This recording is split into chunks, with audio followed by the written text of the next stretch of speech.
Like, I don't know. Like I was driving around. And I've already got the Wi-Fi set up. I don't know. Like, should I like roll my windows down so nobody smashes my window? Just leave my car on the windows down. You good, bro? It ain't. I know everybody wants to act like you're gonna get shot walking around Nashville, but it ain't that bad. And I work here all the time. So. I think I just have like separation anxiety. Like not with her. I have like my little bubble that I exist in outside of it right now. Yeah. I go to like 2 places. What's up, buddy? Hey, y'all. Hey, I got Phil, and this is Joey. I mean, we can't Hey, see. y'all. Hi. This is Hyatt, What's going on? and Neve's here too. Oh, hey, y'all. I am. We are live right now, but I'm still getting everything ready. Cool.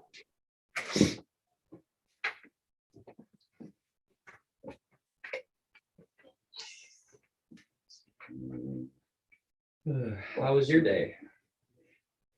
Oh, pretty good. Just working, you know. Yeah, I hear you. I had a long day too. How was the Yeah, show that's last night? Oh, it was good. I had to remember what I did last night. Yeah, it was good. Cool. There's a band called Waxed that played. Oh, yeah, I've seen them. Yeah, that was the first time I'd seen them. Very cool. Yeah, they're really good.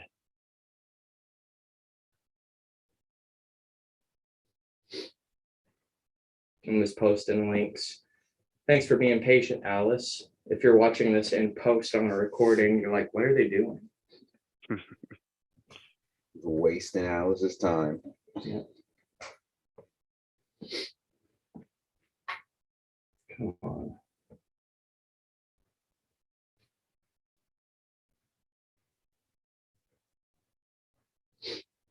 So I've been binge watching like DC movies on HBO. Oh, I'm sorry to hear that. So there's actually like some good ones, and so Okay. that's what I've been like sorting through to see what the good ones are. Like you mean like Justice League and like Batman versus Superman? No, so I don't know if you know, but they made a second Suicide Squad movie Oh, I did hear about that. called Yeah. The Suicide Squad, Oh, that's awesome. Yeah, I did hear about that. and it's actually decent. Okay. James Gunn directed it, so he's like the guy that did Guardians of the Galaxy, Oh, okay. Oh, wow. and he is now going for what he's doing like DC. Oh, universe. cool. So that means they actually won't be shit. Yeah, exactly. So the brilliant idea was to add D to the title. Yeah, Yeah. It's fucking ripping me off. I did that years ago with Neef. My bass player did. He added D to my name, and everybody knows me as the Neef. good. My website is theneef.com. Yeah, James Gunn stole your idea. Said I'm gonna use that in Suicide Squad. I would say Warner Brothers. Yeah. The Warner Brothers. not The Warner Brothers. Brothers. Yeah.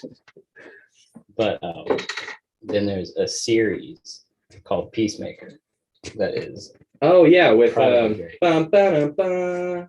John Cena. Oh yeah. John Cena. Okay, is that DC It's as well? DC, and Okay. it's really, really good. Oh, okay. Yeah. Highly recommend it. I tried to watch that show, or try to watch some of it, but the main superhero, I couldn't see him. You can't see I can't see it. He's just invisible to me for some reason. All this shit's going on. Did y'all know he has a rap career? John Cena does? John Cena has a rap career. He's the doctor of thugonomics. Greatest. What? Yes. Oh, it's so great. It's so great. I'm impressed by this. It's not actually not bad either. Like for what you would expect a WWE Oh, I got, wrestler to be doing. got some happen hairs. Nice. Hey, you want one, Hyatt? Here you go. Just pour it all over. Yeah, Just pour just it, I'll pour it on you. All right, Alice, thank you for joining us at this momentous occasion. We're discussing rabbits and their rabbity ways. Watership down. Actually, I like the artwork on yours, Joey. I'm gonna show Alice real quick. Oh, you got a different book. Yeah. Like an older copy. But yeah, we're here to talk about Watership Down. You knew that because that's what it said when you clicked the video. I really, yeah, that's true. I really enjoyed this. This is by far the longest book we've done on the book club. And if I knew it was this long, I probably wouldn't have agreed to it. But I'm really glad we did because it's so great. There's it is a long read, but there's so much happening in it that it didn't like I had a hard time putting it down. Like I had to know what happened next the whole time. So even though it's long, it's not a difficult read. Like we did The Prince by Machiavelli, which granted, that's not fiction, so that's going to be drier just in general. But that was about 100 pages, and that was rough to get through. In comparison, this is like almost 500 pages, and it was a breeze. I really liked in the introduction, at least in my copy, the author says, I want to emphasize that Watership Down was never intended to be some sort of allegory or parable. It is simply the story about rabbits made up and told in the car. That is a lie. There is a lot of allegory comparison to real warfare and just real life problems that people face. And me and Neef were actually talking about this the other day. There's a lot of stories in the lens of not being people that are very human. I tried to think of another example, but Watership Down is already the best example of this because it's a story about rabbits, but the characters are, for a lack of a better word, very human, relatable characters. You would think, I don't know, I'm not a rabbit. I mean, I'm a rabbit, but most people that read it are not I rabbits. didn't even notice you're wearing a rabbit. Oh, that's awesome. Thank you. Only one of them works. Oh, that's Kind of like Bigwig. That was too soon. Too soon. I liked it talked about in the introduction. He says that one of the big inspirations for the way that he wrote was Jungle Book, in what you're talking about, like the way the rabbits have a sort of human-esque like sense to them, but he didn't want to make them do anything that wouldn't come naturally to rabbits or to the other animals. I thought that was really cool because I like Jungle Book a lot.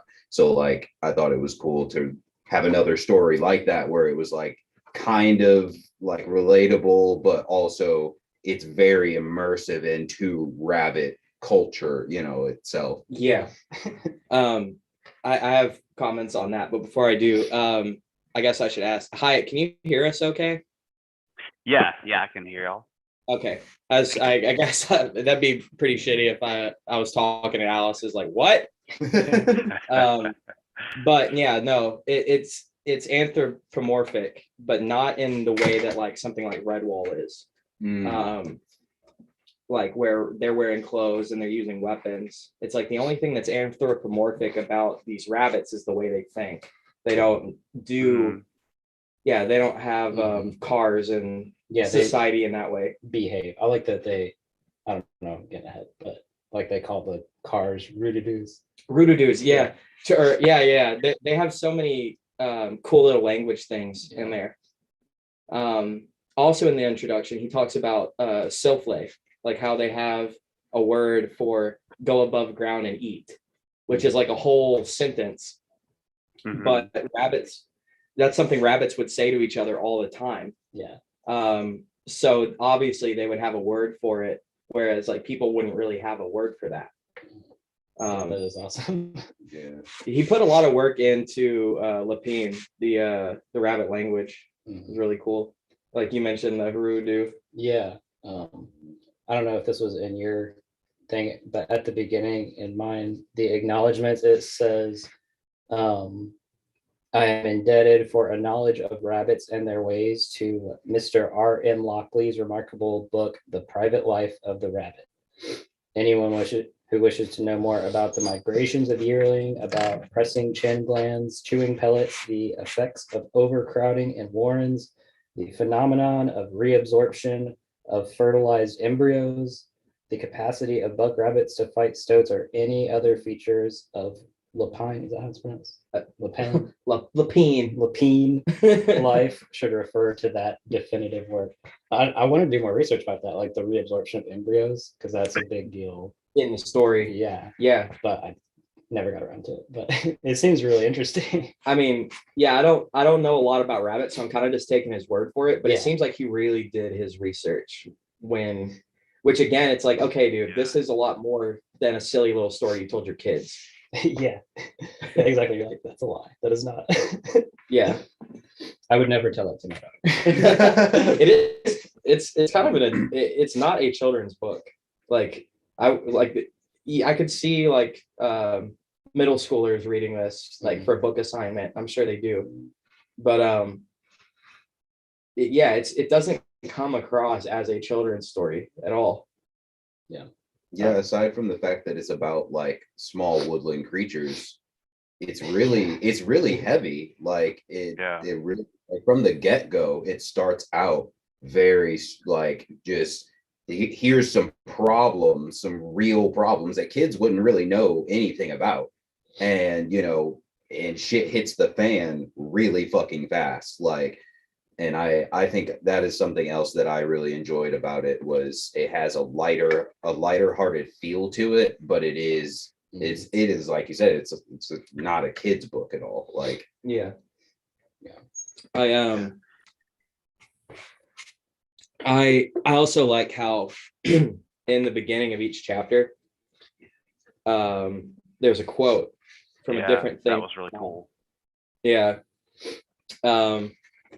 And it's always pertinent to that chapter itself.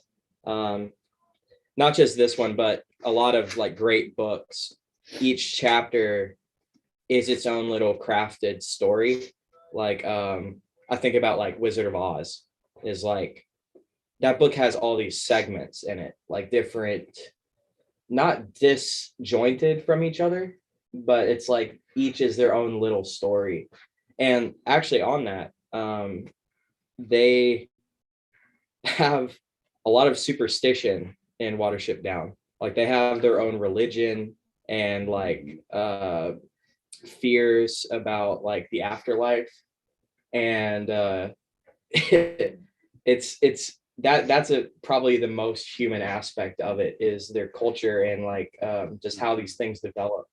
Like there's that one, the first group they come across after they leave their warren. Let me see, I can't remember what that place was called. Yeah, it wasn't. I don't know if it had a name. So I don't. There is a map. Yeah, it's the one where they had the traps.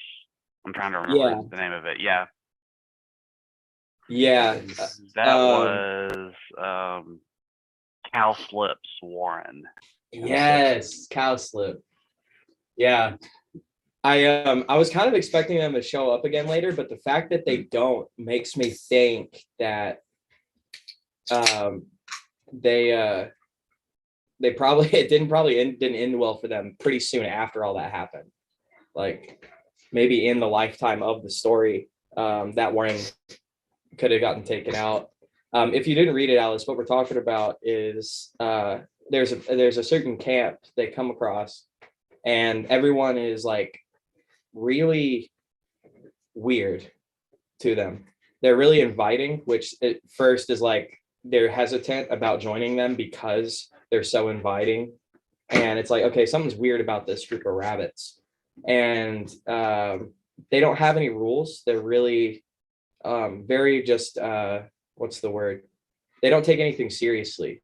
They're lax about stuff. And which is a great comparison to the Warren we see after that, which we can talk about in a second. But they're very laid back and they don't have a lot of rules because everything's provided for them. There's just a pile of carrots that just appears and they go out and they eat it. And I think they even have some like weird religious reason why they think that is, that the carrots show up. Yeah. But you know, as that progresses, Fiverr, the kind of the prophet of our main group of characters, the visionary, he meets their prophet, their seer, and their seer is obviously nuts. Like he's off. So is Fiverr, but this guy's Fiverr has prophetic visions. He's one of the main characters in the book. But the character they meet in Cowslip's Warren is all of his prophecies are in poetry, and he puts all of these rabbits in a lull, in like a trance. And what he's saying is like, where do we go when we die? It's like we go to the wind, we return to the earth. And Fiverr's like, it's not that he's wrong, but there's something off about this. It's like he's not telling the whole truth. He's hiding something. And it's like, that's what they end up finding out is Bigwig gets caught in one of the traps, which is one of my favorite parts of the book, because the author talks about how these kind of traps work better on bigger rabbits, because the more they try to resist it, the more tight it gets on them.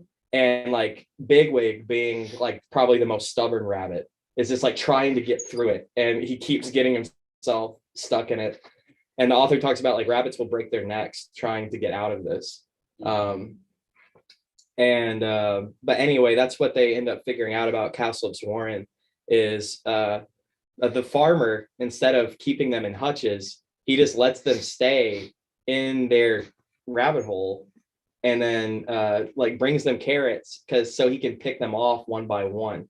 So these rabbits have, like Cowslip, the leader, he runs things in such a way that it's like, we have a great life here, you can do whatever you want, but we don't talk about how some of us go missing every once in a while.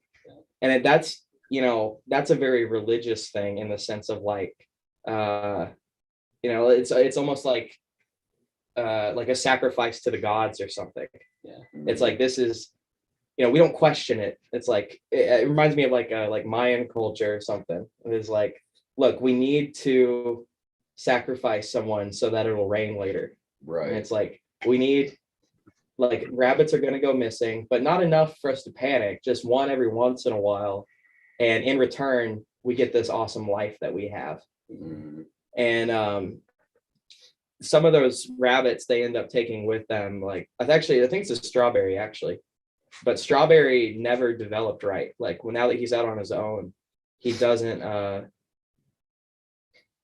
how to act as a rabbit. He's just been in captivity his whole life, basically. So he has to adjust to how things actually are because of the crazy cult he left. Which I think we can relate to that. Yeah. The funny thing about this, reading this, is their whole journey, and then running up against these different groups of rabbits with their own sort of like rules and their own sort of self-contained culture. It's like reading any post-apocalyptic novel where you have like the major guys going along and they run into the crazy like religious cult, or then you run into the people who are like, fattening up some of the people to eat because they're cannibals. Like, it was really like that, and that kind of surprised me that it reminded me of that so much. Kind of going back to what y'all are saying about this not being a kid's book in some ways. Yeah, I couldn't agree more. It's like the closest thing you compare to Watership Down would be like Walking Dead or Last of Us. Yeah. And actually on that, they have like they call it the White Death, I think, which is some kind of illness. But we don't actually see that take place in the book. We hear about it from time to time, like how it wiped out rabbits in the past. But it's kind of and for all intents and purposes, for the story we're reading, it's not something that actually affects the party. And kind of like Walking Dead or Last of Us or some of these post-apocalyptic things, it's not the zombies you have to worry about. It's the other people or the other rabbits. And that's, yeah, I agree, Hyatt, that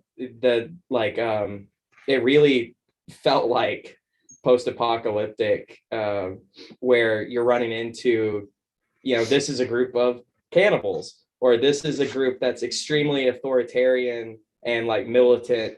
And speaking of, there's the other Warren they come across later. Just, I guess, brief synopsis. They finally get to their promised land, which is kind of like, this was prophesied. Like Fiverr, aka Moses, he told them about this place. He saw it in a vision, and they're like, that's basically the promised land. A big part of the book is them getting to where they know they have to be. And once they get there, they realize that they don't have any does. So it's like you've got like something like 15 male rabbits or bucks. And the author explains, he's like, you might think that this might have been a thought earlier on, but rabbits have small brain capacity and they're entirely focused on survival. Yeah. So they literally, it didn't even cross their mind that they're going to need does in order to survive through the next generation. And so they finally get to their basically their holy land, and realize, wait, we have to go find those and bring them back here, which becomes like a huge, that's the conflict of, like, let's say the later half of the book. And what they end up finding is a group of rabbits that is way bigger than their group of rabbits, led by General Woundwort, which is a fucking awesome character. Yeah. He's actually, ironically, one of the deepest characters in the book, as far as like having a backstory and stuff. But Woundwort, he has a bunch of rabbits, and the way he keeps it kind of contained is he segments everything, which is a very realistic approach to like controlling a population. It's like you divide and conquer. And he separates them into different marks. So they have scarification is really what it is, but they have like either when they're born or when they're like indoctrinated, they're either bit on their neck, on their hind leg, or their forepaw. And depending on which mark they're in, they're allowed to silflay or go up and eat during a set period of time. And otherwise they're underground all of the time, because they're like superstitious about their safety. Like they're just, the general is so terrified of humans that he takes such extreme measures. And it gets to a point where it's like they haven't had any kind of threat in a really long time. So it's like, this is just a delusion for the sake of doing it. But he still is very, very serious about it, and keeps them like very strict about this law, even though it doesn't actually affect anyone in real life.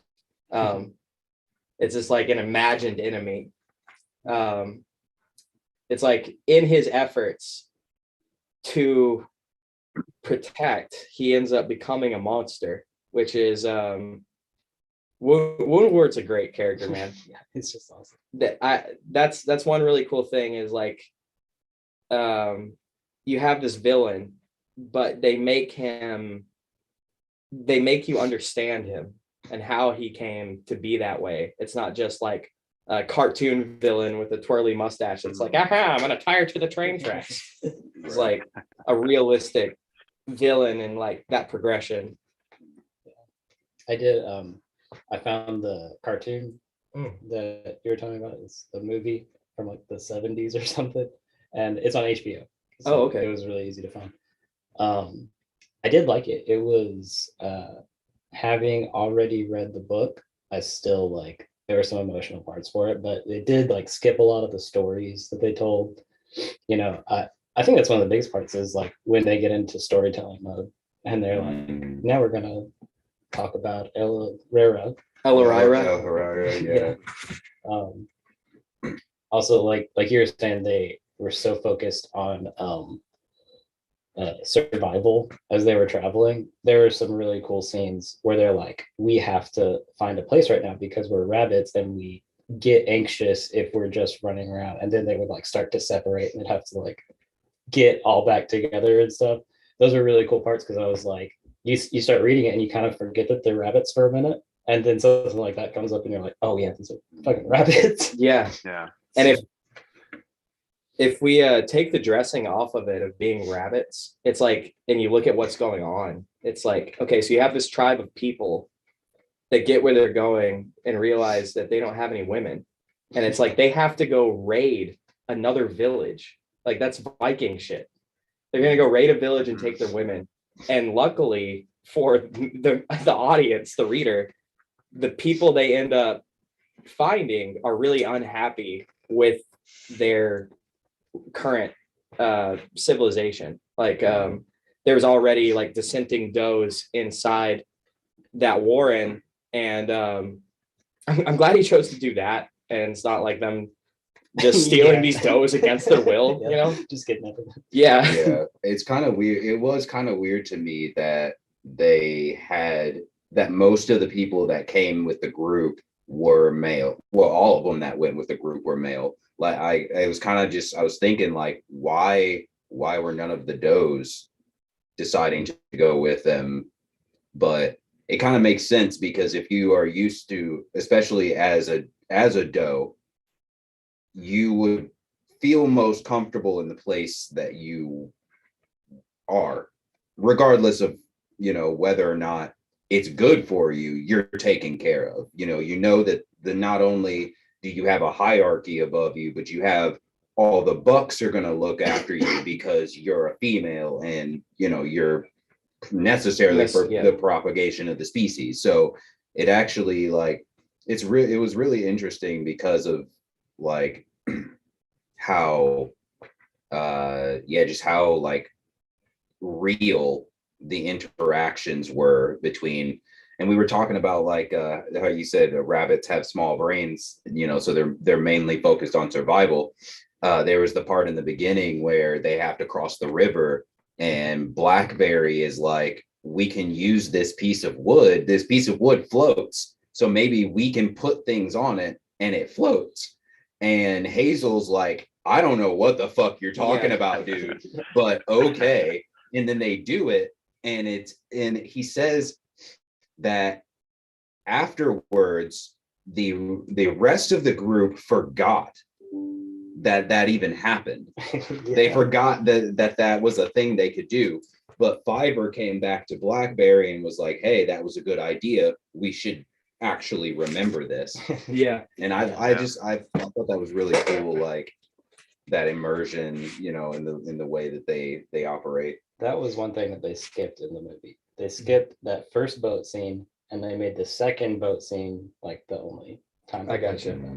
Yeah, that you lose a lot with that because they end up using Blackberry's idea later on with an actual boat.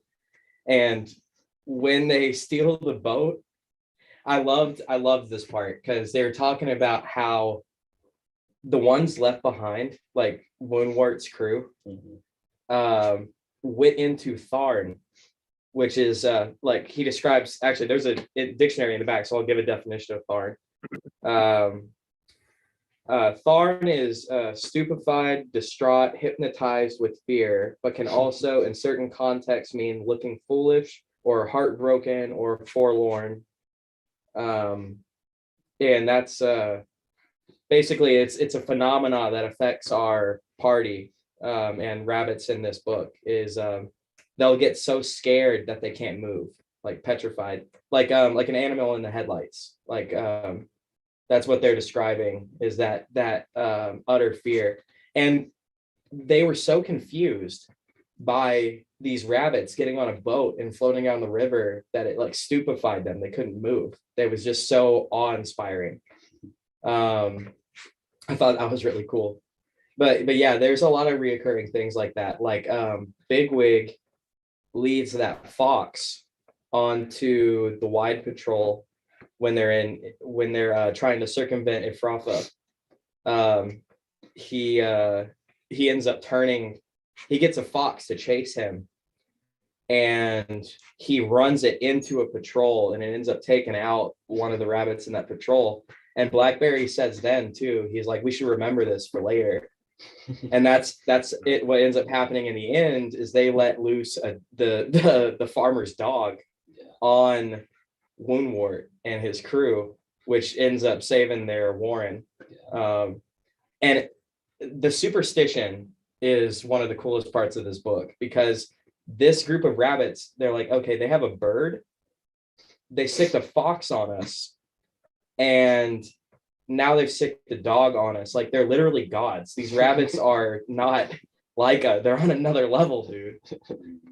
And that's Super rabbits. yeah, it reminds me of like 2001 A Space Odyssey. Like, you've got these two tribes of chimps and they're at war with each other, and then one of the chimps picks up a bone and beats one of the other chimps to death with this bone, and everyone's just looking around like they have no idea how to even react to this, because they're like, we've never seen a weapon used, and that's like so revolutionary to them that it's just like they're in Tharn, they can't do anything. And that's they play a lot with that concept in Watership Down, I think. It's that aspect of like using the boat, using the piece of wood, digging, even though bucks don't usually dig, like digging holes, doing things that they wouldn't normally do is a very human thing. And that's kind of what separates us from animals, is our ability for critical thinking. That's ironically what separates the group from all the other rabbits, is like they're literally woke. Like, they're woke rabbits. Like they're like, we are going to do what we need to do regardless of this, or whether or not this is rabbit shit. Like, we'll figure it out. We'll make it work. Yeah. They like kind of have to struggle with that. Like, they're like, why are we gonna dig? Yeah. That's Yeah. not what we do. Yeah. Back on the rabbits having small brains. One thing they talk about is how they can only count to 4, Oh, I love that. and anything Oh, yeah. over 4 is 1,000. Yeah. And so Fiverr, one of the main characters, they talk about how he's not even the 5th one. He's just after the 4th one in the litter. So he's like the runt of the litter. It doesn't tell you how many are in the litter originally, because they don't know. They can't count that high. Yeah. Yeah, I don't know. I think in the movie, Hazel was actually his brother. Oh, that's He in is the book as well. well. Yeah. Mhm. Yeah. Oh, yeah, I couldn't remember. Yeah. They when they go meet the Thorera, he calls him his friend, and then Hazel corrects him, and it says in there that Thorera's like, brother, in a tone that's like, don't correct me again. Like, and I loved Thorera as a character. Like, I mean, he was a dick, but he was exactly what I would expect from a politician. Like, Yeah, oh, it's a damn shame your friend here is seeing shit and seeing the end of the world, but that doesn't have anything to do with me or anybody else. So just go take him home. He's sick. Like, that's very real. The chief rabbit. Yeah, the chief of their warren. Yeah. I love how they all have their own individual aspects, like their own characteristics. Like, it's a really great cast of characters. Like, I really fell in love with a lot of these rabbits. Yeah. Like, Hazel is the leader. He's a natural born leader. He's perfect at it. But that's the only thing he's good at, is leading. He's not the strongest. He's not the smartest. He's not the prophet who's having these prophetic visions. He's the one that gets everyone together. And what makes him such a good leader is he knows what all of these other rabbits' strengths are. And like not only so there's the ability to utilize, and then there is utilization. Yep. Because you can have power, but if you don't use it, what good is that?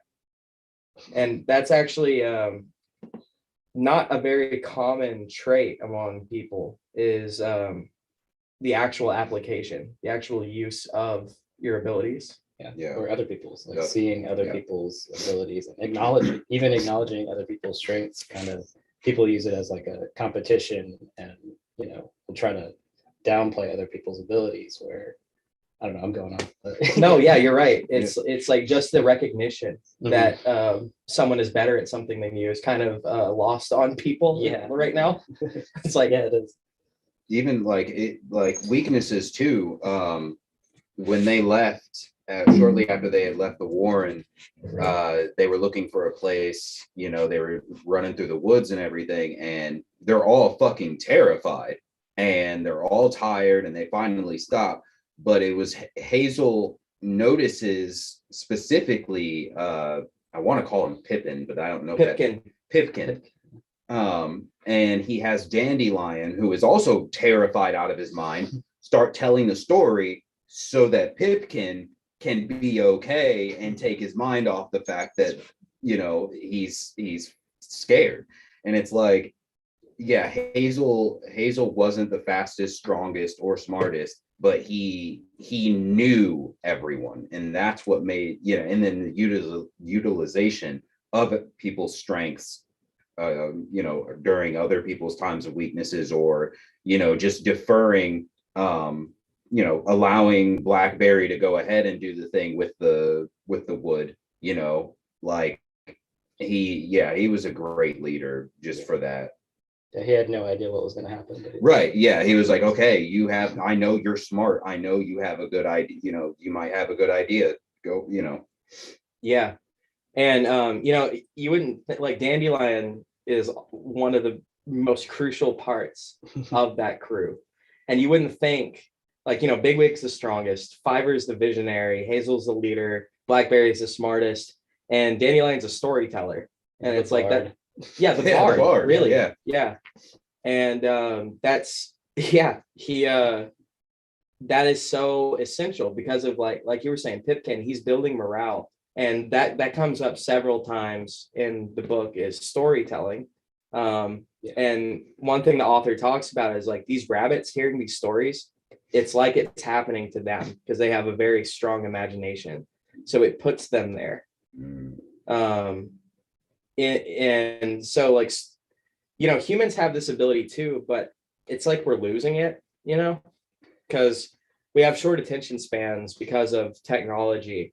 But if you imagine sitting around a campfire telling ghost stories, when you don't have a telephone, when you don't have a computer, that your mind is better trained to see these things that you're being told, which that could be there's an argument that that's a weakness as well, right? Because now you're more strongly affected by these things. But that's I agree with you on that, because like it's like as we've gotten into an age where everything is visual and can be put into a picture and put in front of you on a screen, people have lost their imaginative ability. Like they can't see things with their mind's eye anymore. They have to see it on a screen. And it's like, yeah, we're definitely not made that way. Like we have strong imaginations as humans. And I think verbal storytelling is still like, that's probably, that should be the most effective way to reach a person. Like, as far as actually like, reaching their heart and like, doing what Dandelion's story was meant to do for Pipkin, which was to calm him, or to take his mind off of everything that was going on. But yeah, that is definitely an art that we're losing. Yeah. Which, I mean, I mean, aside from obviously just telling stories, like how do we get that back? Read more. Read. Yeah. Yeah. Verbal storytelling and written stories, I think. The more work you're putting on the reader is like, if you're holding their hand with this whole visual storytelling, like a movie, it's like they don't have to imagine anything. You showed it to them, which is also not going to impact them as strongly, because you're not engaged with it in a way you would be. Like, basically, I guess what I'm saying is your imagination is going to create these images for you in a way that's more captivating to you than anyone could ever show you. Like, I guess what I'm saying is it's a collaborative process, like between the reader and the author. You're both working on showing yourself something. Like they're basically giving you the outline and making you show yourself a thing. Just in general, like parables, stories with a message are a lot more impactful to people than just telling them the thing. Like you can explain a concept to someone, but if you give them an allegory of how of someone doing something to their detriment or something like that, now they understand better why they can't do that thing because they've put themselves in those shoes. Yeah, it's like telling someone don't bite off more than you can chew, or like don't get ahead of yourself is not as impactful as the story of the kid who flew too close to the sun. Like you hear that story and you're like, you put yourself in that position of him and you're like, okay, now it like, now it gets through. But yeah, I think as we were talking about the rabbits, like their constant anxiety about survival. That's up. I was just telling you guys, like I'm nervous being in Nashville at night because I'm not usually out here hanging out at night. I'm in my like little comfort zone. I have my little bubble where I'm safe, and I think it kind of just fits along with what the story is about, because the rabbits are all like they're getting outside of their comfort zone, and they're hoping they're going to find something better, and they do, like, thankfully. But so come to Nashville at night, you'll find something better. No, not necessarily. But I think like what you're talking about, like with getting back the storytelling, like I think you kind of have to put yourself out there and be willing to try new things, right? Like, because you won't have experiences if you don't like get outside of that comfort zone a little bit. Yeah. Any great stories you read won't be relatable to you unless you've had life experiences of your own too. So it's like you can't appreciate a story unless you're alive, I guess. Yeah. That's true. And also on the storytelling in Watership Down, they have their god, which I don't know if this is all rabbits or just the rabbits we come across, but multiple sets of rabbits believe in this lore, which I thought was interesting. It's not just rabbits from their warren. Like if Froffin rabbits understood Alarira and Frith as well. So it's like, how do all these rabbits have nothing to do with each other all know these stories? Gives kind of like the commonality there really makes me think there might be, in that universe, there might be some truth to it. Basically, Alice, Frith is the god of this universe, and I think they refer to it as a he. Yeah, he creates all the animals and the land they run through, and there's a bunch of so Watership Down is broken up with a bunch of stories that Dandelion tells, and there's one story he tells about how everyone came to be. And basically, Frith, the god, was going around giving all of the different animals a gift. And he warns Elorira, who is the first of all rabbits, or king of rabbits. I don't know if he's the father of all rabbits, but he's the king of the rabbits. He warns him. He's like, "You're too clever. You are too smart. And if you don't stop it, I'm going to." Oh, because they were It was, multiplying it was so actually, much. yeah, they were eating too much They were and eating all growing, spreading too far. And he was like, I'm not gonna stop. He Like, was we're like, gonna, yeah. we're the best. We're gonna do Yeah. You're right. And all what I thought was interesting was all animals is, so Frith made the birds and he made the animals. So there was like flying animals and land animals, but they were all the same in the sense of like the fox and the rabbit both ate grass, and the bird and the fish both ate worms. Like no one was consuming each other until Frith came along and started handing out the gifts to everyone that made them different, actually different. Yeah. So and that's kind of like, that's the origin story of why different animals have different aspects. Frith gives the fox, he gives him the bloodlust for rabbits. He gives I think it's the ferret, he gives night vision. Cats Yeah. get night vision and light feet or silent feet. And then when Frith comes around to Elorira, he's like, let me give you a boon. And Elorira puts his head into the ground because he heard tale from, I think it was a mole or Crow. who? It was a crow. It was a crow. That's right. He hears tale from a crow that Frith was going around giving all these other animals gifts against the rabbits. Like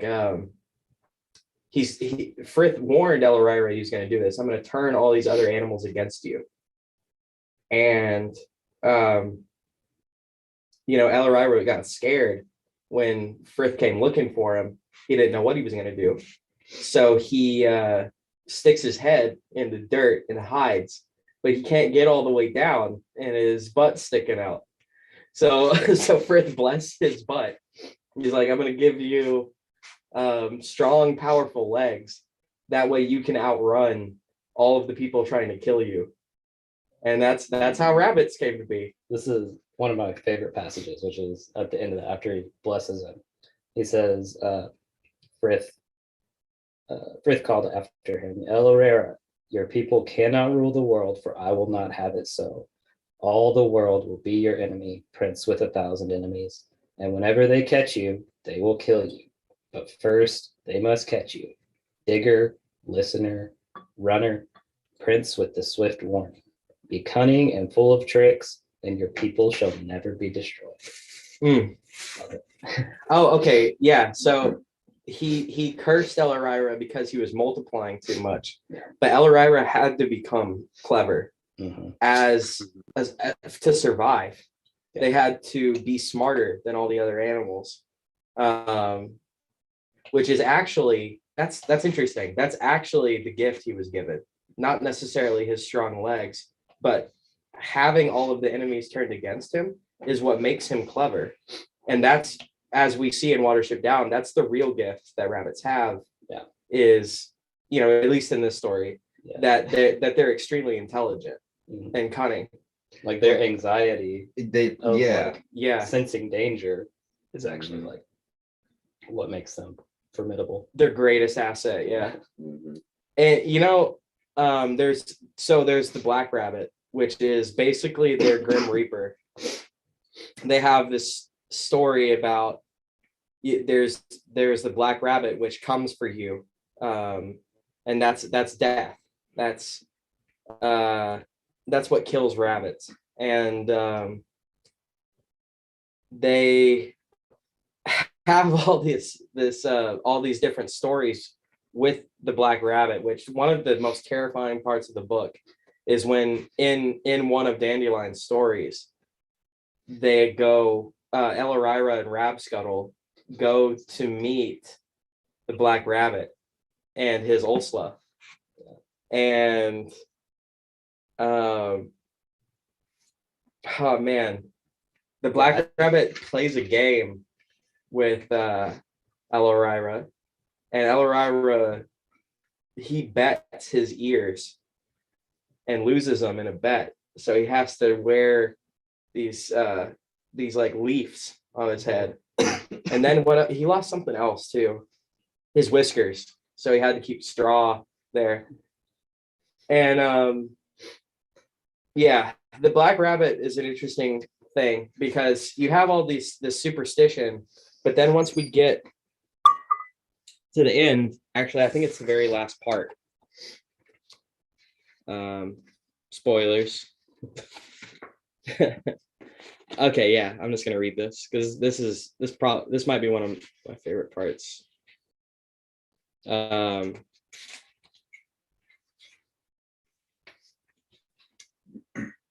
So this is a while after all the events, the raid on Watership down from Woundwort. This is sometime after that.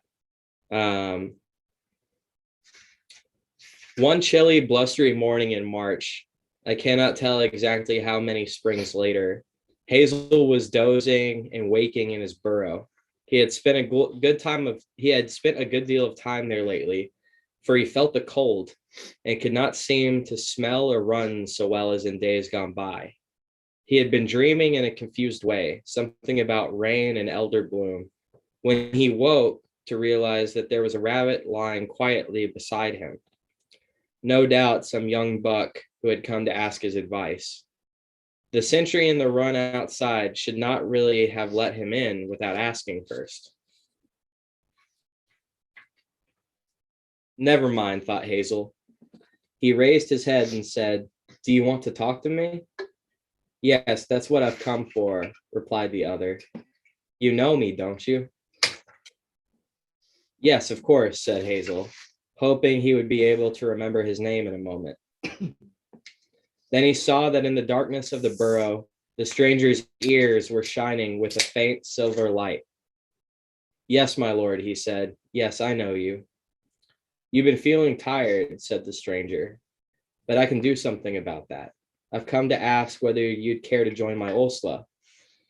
We shall be glad to have you, and you'll enjoy it. If you're ready, we might go along now." They went out past the young sentry, who paid the visitor no attention. The sun was shining, and in spite of the cold, there were a few bucks and does at Silplay, keeping out of the wind as they nibbled the shoots of spring grass. It seemed to Hazel that he would not be needing his body anymore, so he left it lying on the edge of the ditch, but stopped for a moment to watch his rabbits and to try to get used to the extraordinary feeling that strength and speed were flowing inexhaustibly out of him into their sleek young bodies and healthy senses. "You needn't worry about them," said his companion. "They'll be all right, and thousands like them. If you'll come along, I'll show you what I mean." He reached the top of the bank in a single powerful leap. Hazel followed, and together they slipped away, running easily down through the wood, where the first primroses were beginning to bloom. So what we see here is, I don't know if this is Elorira or the Black Rabbit. It's Yeah, Elorira. It's It's Elorira. because they Okay. said that about when he got his ears replaced, that they had the glow. Oh, that's right. Yeah, so it's Elorira, which, if we're to believe, Hazel's death delusions here, right? It's a great deal of poetry going on, but if we're to believe what's being told in this last chapter, then Elorira exists. He's real, and all of the stories we've heard actually happened. Which it ties in the superstition. It's like, no, the gods are real. It's like, and I thought that was really cool. It's like, it's not a superstition because that should actually happen. Yeah. It's It's- crazy to me that scene because it's like it was really emotional. You know, you've gotten to know these characters so much, and I'm like, and then at the end of it, I'm like, oh, like I'm like sitting here crying over rabbits. Yeah. What were you I gonna say, think- Hyatt?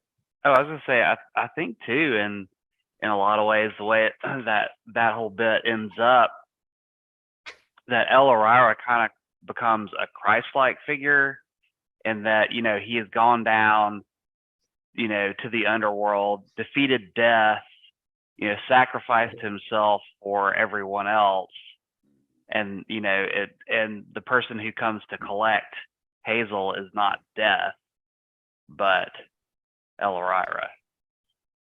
Yeah, that's yeah. I didn't think about that. That parallel is definitely there. There's a lot of real life religious comparisons to be made about Elorira and Frith. It also reminds me of like Greek mythos, like the way the stories are told. Totally, yeah. Yeah, Yeah, like all the is- stories that are. Oh, I'm sorry. Go ahead. No, please go ahead. Yeah, I was just gonna say, just kind of personifying all the different, or at least there are all these stories that are both explaining how things are, but also, you know, this is how you should be, or these are the virtues that you should, you know, aspire to. And you've also got sort of all the tricks, like in Viking mythology with I'm just blanking on there is, you know, Odin, and then there was Odysseus. Loki. Oh, Well, in like Viking mythology, you got Odin, and you got Oh, Loki, the trickster, and so there's a lot of that in this too, which I thought was really cool. The way they did the mythology. Yeah. The Norse comparison, because the rabbits telling these stories and listening to their stories become these warrior gods in their own right. Like Bigwig is just as much a like heroic godlike figure that Elorira and Rabscuttle are. Well, Dandelion asks him. He's literally says, "What are you, El Harira?" Like at some point, because he's like, I think in the footnote, the author says it's like his meaning by that was like, what are you, like someone who's not afraid of death, or not afraid of, like, you're just the hero, and like so, and I think that might have something to do with Hazel's meeting El Harira when he dies, instead of the Black Rabbit. They followed El Harira's path, his being. So it would make sense that El Harira would want him in his outlet, or outlet, I don't know, Yeah. you know, afterwards. And I thought, yeah, that's really interesting. Like, I really like that. One of my favorite the stories I like about El Harira is the one where he needs to cross a river, but there's a fish in it. So he just puts his fur on clay and pushes it in the river 9 times until the fish is like, fuck this is not real rabbits falling in here. And then he just swims across the river. Like, that's such Loki shit. Like, like, I love that. isn't there a scene at the end where one of the does at Watership Down is now telling like a story about Hazel and the rest of them to the kids? Oh yeah. Like, They're as if it's El Herrera. Yep. They're talking about one of the children asks Dandelion to tell the story. He has a name for it. I can't remember what he called it. But of how Bigwig tricked Woundwort and they got on the boat. And he's like, "Oh, you mean this one?" And like corrects him. He's like, that's not the name of the story. This is the name of the story. And yeah, that's mixed in with the stories of El Harira and their legends. So it's like when Bigwig dies, he is a godlike figure of folklore. Well, yeah, he says, the author says in the beginning too, like a lot of the way that he structured everything as far as the rabbits was concerned was very like ancient civilization kind of stuff. And that's how That's how they did things. Heroes were the ones that were remembered for doing shit, not for necessarily just being the nice guy, you know. And so for the same, you know, them being the same way, Bigwig is, like you said, going to become a god when he dies because he was known for doing shit. Like, you know, he was the hero of their group. Hazel the same way. Fiverr, you know, all the rest of them, they're all going to be, they all, yeah, like you said, become gods because of the fact that they were actually out there, you know, not just like the rest of the rabbits in the warren. Yeah. So this part is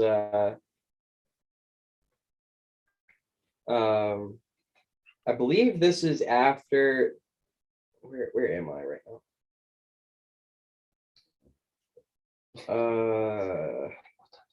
Oh, this is after Hazel got shot, and he basically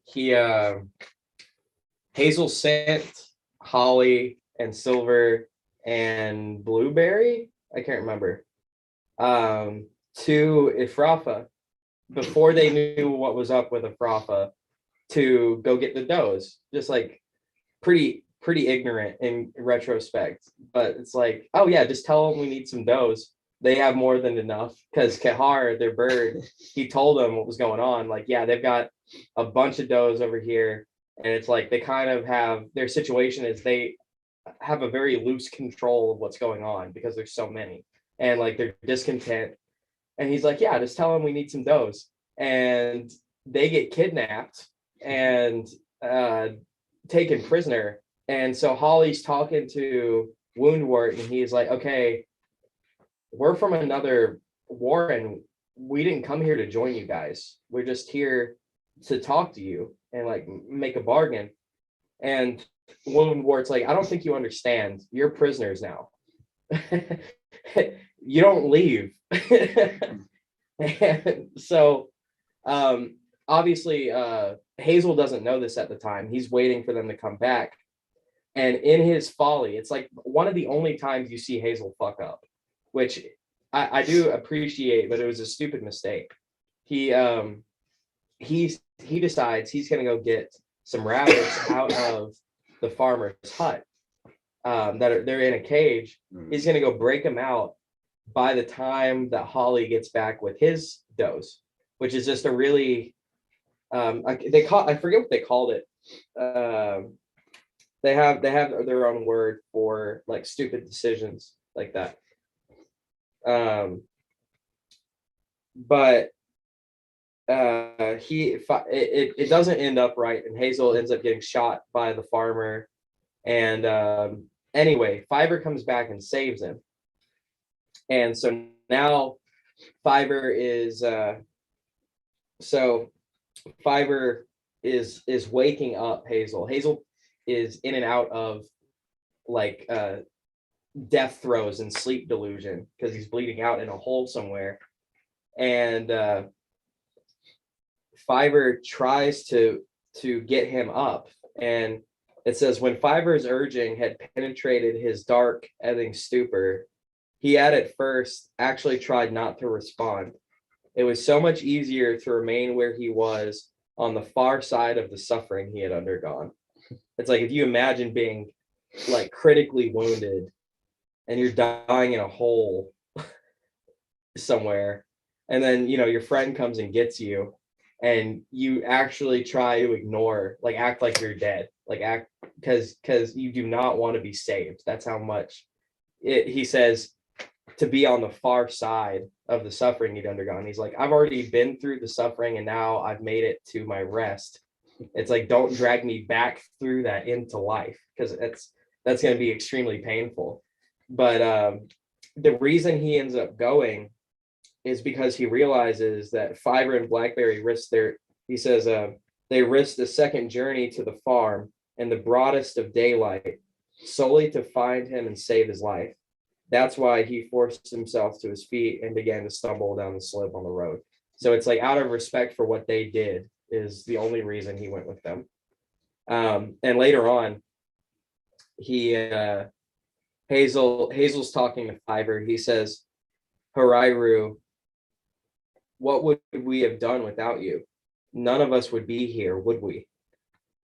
You sure we are here? Asked Fiverr. That's too mysterious for me, replied Hazel. What do you mean? Well, there's another place, another country, isn't there? We go there when we sleep, at other times too, and when we die. Elorira comes and goes between the two as he wants. I suppose, but I could never quite make out from the he comes and goes between the two as he wants, I suppose, but I could never quite make that out from the tales. Some rabbits will tell you it's easy there, compared with the waking dangers that they understand. But I think that only shows that they don't know much about it.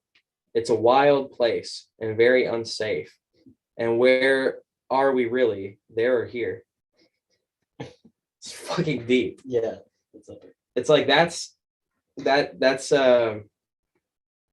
I mean, you can sit and think about that as a human. It's like, what is a dream? And what is death? What is life?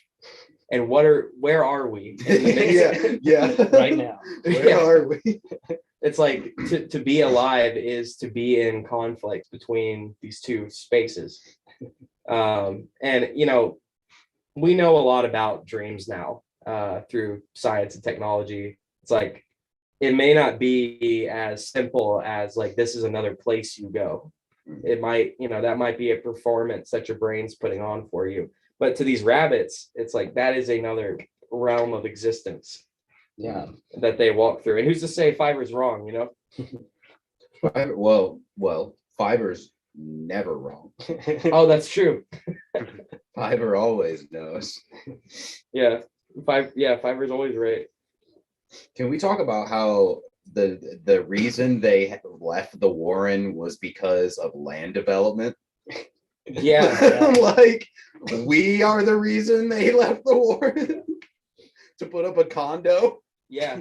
Like, I mean, but that I don't know, that struck me really hard because it was like we have such an effect on the rest of the world just doing things we consider little as fuck, like putting up a house on some land. You don't know how many fucking rabbits or squirrels or birds or whatever else you're just murdering. Like, really, like, and the thing about it is rabbits don't have seers. They don't have people that see the future. So they don't, this is not going to actually happen. Yeah.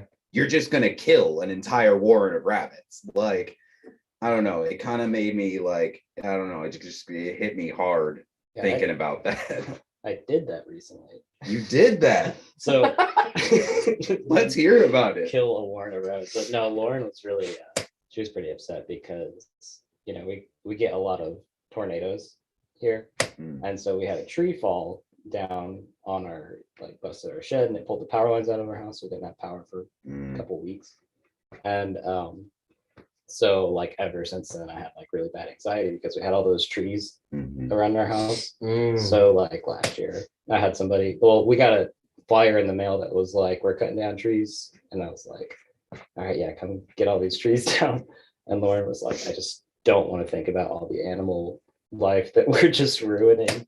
I was like, yeah, no, like it makes you think about, but I'm like, I have anxiety about my family and our survival. Right. Yeah. And we're all kind of just doing our best. Yeah. And it's kind of like, that's the world. It's interesting because that's kind of like, at first the world was peaceful, but then Elvira decided to just start fucking and never stop and just keep having babies. So God was like, stop it. And he was like, no. So now the world's got to be a shitty place because one dude was like, I'm not going to stop fucking, but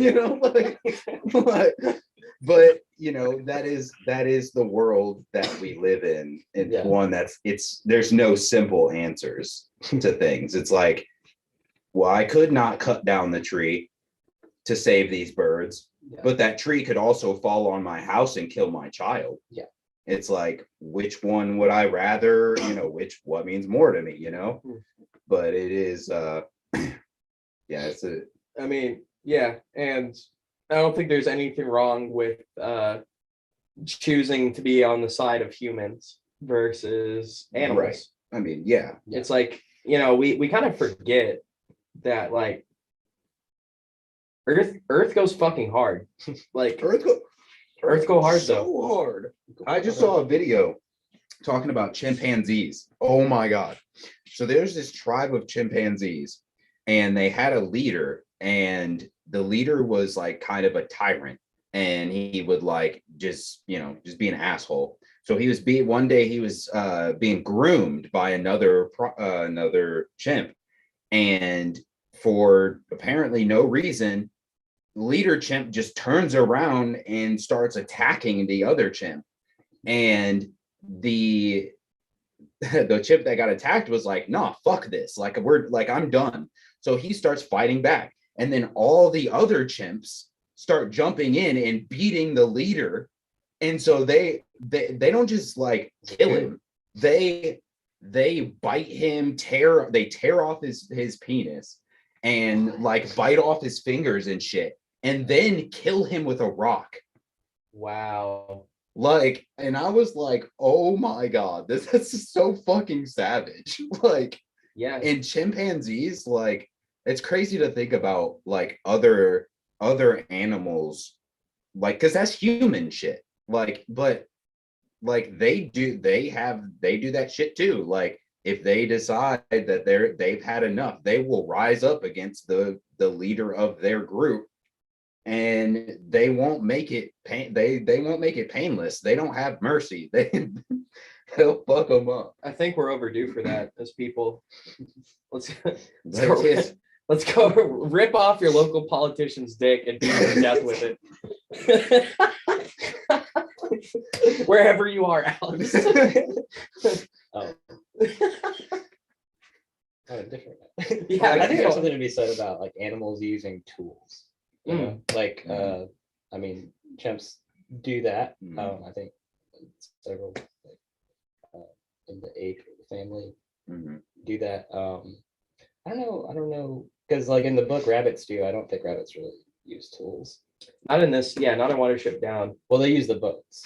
Oh, that's a good point. I guess they do use that's what I classify that as a tool to accomplish. I guess there's also natural tools, right? Like they use their teeth as like chisels and like for things that they weren't necessarily designed for. So it's like Fiber and I mean Blackberry would probably use tools if he had thumbs. Like if he could hold a stick, he'd probably hold a stick. But in certain instances too, like animals will realize, like animals in the wild will realize, like, hey, if I can't swim and this thing is floating, I can get on top of this thing. That is an actual thing that a lot of other animals, I don't know about rabbits, but animals can do. So it's like there is a level of like reasoning ability or learning that they have naturally. I think like raccoons, they have opposable thumbs, right? And they seem to be really intelligent. I mean, this isn't something I put a lot of thought into, but I love raccoons. Yeah. It's either crows or ravens understand fire. Like if there's a fire, they can put something in it and then carry it a distance to like catch something else on fire. Yeah, I've heard that. Yeah. Crows are awesome. Incredibly intelligent. Wow. There's ever heard of the marshmallow test? So you can teach again, I don't remember if it's ravens or crows, but you can teach certain birds to delayed gratification is what it comes down to. You can teach them that if you don't eat this marshmallow now, I'll give you 2 later. Which is like most animals can't do that, where it's like, that's incredible. Like a dog's not going to do that. If you put food in front of a dog and then you're like, okay, don't eat this and I'll give you double that later, he's gonna be like, I'm gonna eat this right now. Yeah. Like no no impulse control. Yeah. And dogs like they don't know even if they're full or not, right? Like Right. Oh yeah, because they'll eat till they throw up and then Yeah. keep eating. Yeah. like I think squirrels they like use rocks to break open nuts and stuff too, don't they? I think they can, yeah. I think that's kind of the main one is using like rocks to break open hard fruit. I mean, but that's how man started using rock to break thing, and then we were like, okay, I can put rock on stick, and now I can break things farther away. You know, like it's interesting to think of like if these animals can do these things now, what are they going to be like in a couple thousand years? Like, will chimpanzees have slingshots? Like, will they start waging war on humans with like pulling back slingshots and shooting fucking rocks and shit? I Like, would never go to the jungle. yeah, fuck the jungle at that point. There's Not that I've ever been to the jungle. in a Hitchhiker's Guide to the Galaxy, there's several of those books, and the last one is called Goodbye and Thanks for All the Fish. And it's dolphins. It's like aliens come down to interact with the smartest life on Earth, but it's not people. It's dolphins. And they're like, okay, come with us, guys. So all the dolphins get teleported up, and their message as they're leaving is goodbye and thanks for all the fish. It's like, you fucking idiots. You kept feeding his fish, like, oh, look at him jump and do tricks. They're like, look at these guys throwing his fucking fish. I forgot what I was gonna say.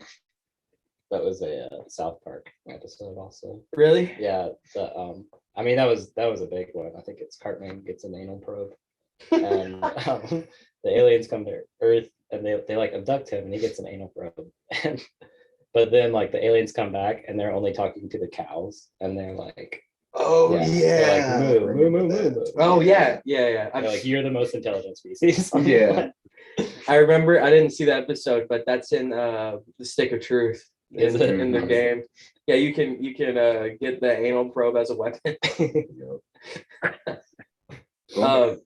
I remember what I was gonna say.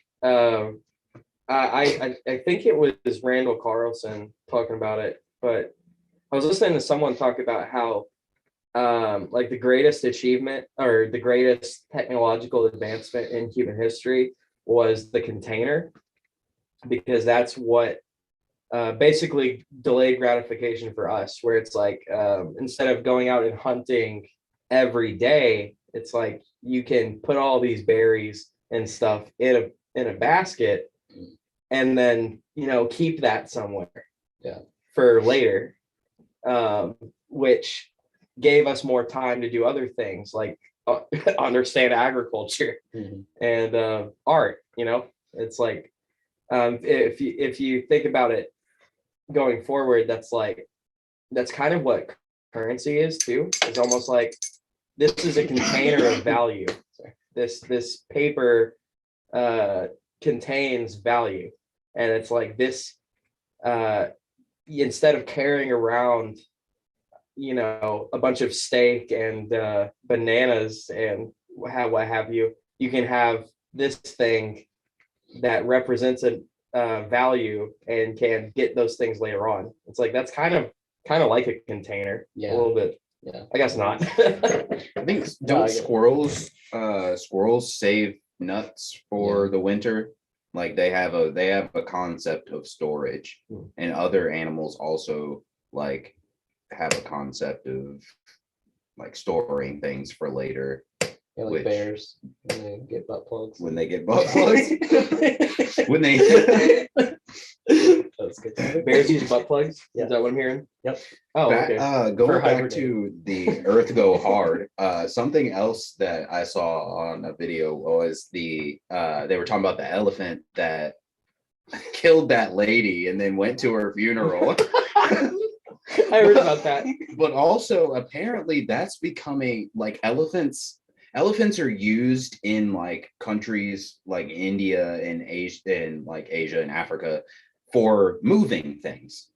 And apparently it is becoming much more frequent that elephants are turning on their owners or on the people that are, are Handlers. using their handlers. Yeah. The one story was saying how a dude was using an elephant to move logs, and the elephant grabbed him with his trunk and then split him in half with his tusks and stood over his body for like 3 days so that no one could come and take his body. They tried to go and get his body, get the guy's body, and the elephant stood there and was like, no, this was I killed him. Look at this. Just look at it. And Wow. Elephants are pretty intelligent. Yeah, elephants Oh, are, yeah, they say they have like really, really good memories and stuff like that. So like, Their noses their trunks are really, like, they're probably able to use tools and stuff. I mean, like, I'm sure Yeah. they're able to move logs. Like, I'm sure. Yeah. elephants are great. Like, I really like elephants because they're like, Oh, they're my first off, favorite it's like, 100%. why would I take direction from something that's 20 weight classes lower than me and sits on my back? No, fuck that. Let me just grab it and kill it. Like, no, Just like elephants and then rabbits right behind nowadays. now you're right now. Yeah, elephants are fucking super intelligent. I think really like it's not like, okay, so like chimps have thumbs, Mhm. but they're not on our level of those are distant cousins because they haven't they don't use their abilities to the fullest. And I guess neither do we, but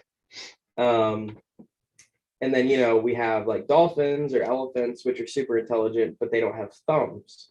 And this is something me and Eve talk about, but what actually separates us is not our thumbs or our intelligence, but the application of fire. Because through fire, we get basically everything. And that's the story of Prometheus. He gives man fire, and that's a divine gift. Like Zeus is like, don't, that's for us. Like, don't teach people how to make fire. And the story goes that he's eternally tormented for doing that. But fire is what separates us. Kind of a theme in the Jungle Book, isn't it? Is it? Yeah, in the Jungle Book, that's he brings fire back into the jungle, and like they're all afraid of it, but he uses it like as a weapon against Shere Khan, and I think he sets the forest on fire afterwards. Yeah. But like it was kind of like this is why we don't do this. But We should do Jungle Book soon. oh yeah, I'd Yeah, love sounds that. pretty good. I've Yeah. never read it before. I like Jungle Book. I've only seen the cartoon.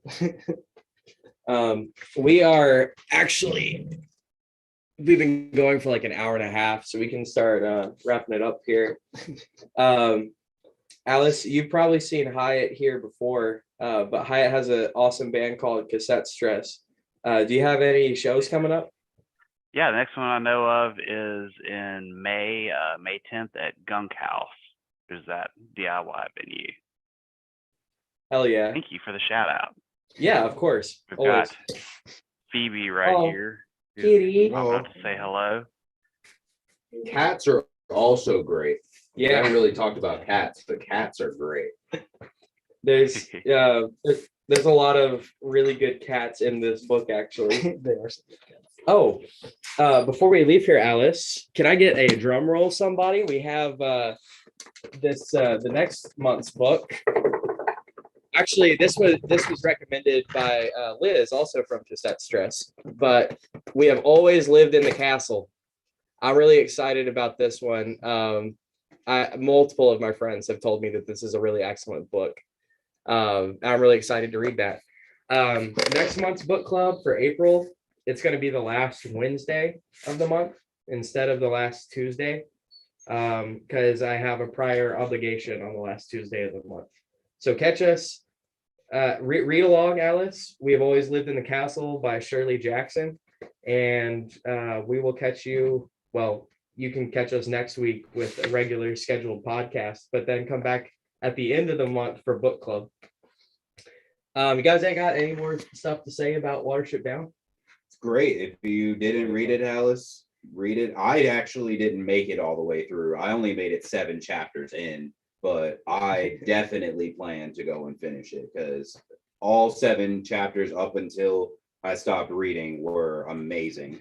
So, And honestly, you should take it's such a good book. You should take your time with it. Like, I'm glad you didn't just rush through it. yeah, I was gonna try to read it in like 20 hours, like speed read that shit. I'm like, don't do that. It's definitely worth worth your time. I see what you mean because it is.